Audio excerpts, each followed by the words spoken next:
Going back, I've always thought it was a big priority of mine to be involved with a giving society or just volunteer. It started off with just volunteering as a coach, volunteering as a board member within the community, baseball, football. And then I was always looking for something to increase that volunteerism. And, my mother-in-law, Nancy Depew, obviously she's a volunteer for many organizations in the area. Kind of took a page out of her book. She was a board member here for the foundation. She'd always talked about it. I knew some of the individuals that were involved with the foundation at the time, so I thought it'd be a good fit. And Montisa gave me a call and asked if I would like to attend and potentially be a board member. Yeah, so I was asked to join the foundation by Jeff Zambo, one of the past presidents, and to be honest, I had never really thought of it as an option for me or something that I was like seeking out. But when he brought it up to me, I started thinking about it. And my mom, when she was born with a cleft palate, which means she didn't have a roof to her mouth. And so she spent a lot of time in the Children's Hospital up in Palo Alto. Ever since then, she's always sort of been involved with different hospital groups and in particular children's hospitals. And so when Jeff asked if I'd be interested in doing that, I started thinking about that, and I was like, wow, well, yeah, I mean, what a great way to give back to the community. My mom was always involved in this, and I saw how important it was to her, and I know how important Arroyo Grande is to me, so I thought it would be a great way to sort of get involved and help build a stronger community. I mean, I hold the belief that part of what makes a great community and strong community is having a strong hospital.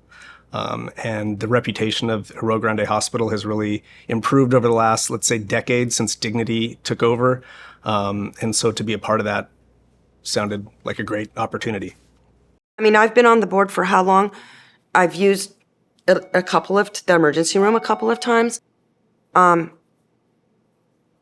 I'm still, it takes a long time to really understand what it's all about. People will come in and say, well, why? I kept saying, why'd you pick me to be on the board? Why'd you pick me?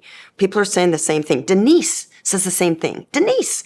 I mean, she knows so many people and but especially our new board I'm just so excited about our new board. They're just, I don't know, dynamic. Well, I'm a retired civil engineer. And after retirement, I thought, well, how can I help a little bit with any unmet needs in the community?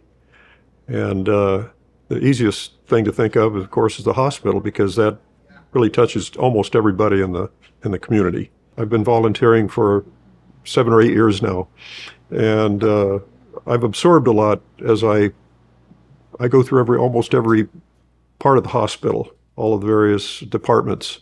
So it's been a real learning experience for me, and it's given me a real appreciation for what the comprehensive services are that are provided and how it all comes together, because the hospital never takes a day off. It's 7 days a week, 24 hours a day. My wife, Sherry, became involved as a volunteer with one of her friends about 2 or 3 years before I started volunteering. It influenced me to take a closer look and consider volunteering at the hospital. And we were married as teenagers. And people have asked me, what's the secret of a long marriage? And I always say, I don't know. But I tell them one thing that's really important are values. And something that's always been important to us, our values, is tithing and trying to help people that